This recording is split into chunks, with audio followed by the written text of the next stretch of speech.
और अगर मौका मिल रहा है और वो लगवाने जा रहा है और कुछ सवाल दिमाग में, डाउट दिमाग में, तो उसको डाउट क्लियर करके जाना है कल। एक बात और आपको बताऊं, याद रखिएगा कि दवा, जब कोई दवा आप अंदर लेते हो तो वो किस वे में काम करती है पता है? अगर आप दिमाग से सोचो ना, मैं एक बात बताता हूं, एक सच्ची घटना बताता हूं आपको, उसके बाद हम लोग आगे चलेंगे। देखिए, एक किसी ने 2 लोगों को बुखार हो गया।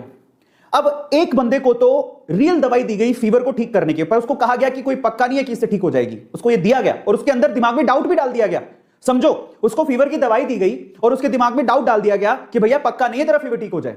दूसरे बंदे को फीवर की दवाई दी ही नहीं गई, उसको ऐसी रैंडम गोली दे दी, बोले ये चूसने की गोली भैया चूसो, और उसको बोला इसे 100% आपका फीवर ठीक हो जाएगा। आप बिलीव करेंगे कि 5 दिन बाद जिसको रैंडम दवाई दी गई थी उसका फीवर ठीक हो गया, लेकिन जिसको रियल दवाई दी गई थी उसका फीवर ठीक ही नहीं हुआ। इसका मतलब कोई भी वैक्सीन या दवाई के साथ एक चीज और जुड़ी हुई है, वो है आपका पॉजिटिव थॉट प्रोसेस।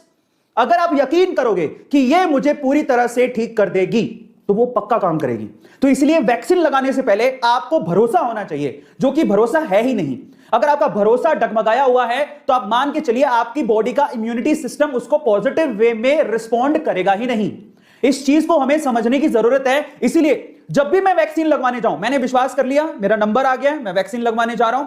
जब भी मैं वैक्सीन लगवाने जाऊं, मैं एक पॉजिटिव थॉट प्रोसेस के साथ जाऊं, क्योंकि अब मैं वैक्सीन लगवाने जा रहा हूं, मुझे कुछ नहीं होगा, कोरोना मेरा कुछ नहीं बिगाड़ पाएगा। क्योंकि ये पॉजिटिविटी, आप माने नहीं माने, आपके सराउंडिंग एनर्जी होती है, ऑरा होता है, साइंस भी इस पे बिलीव करता है। और अगर आप पॉजिटिव थॉट प्रोसेस के साथ वैक्सीन लगवाने जाएंगे तो आपको कुछ भी नहीं होगा, आप कोरोना से बच भी जाएंगे।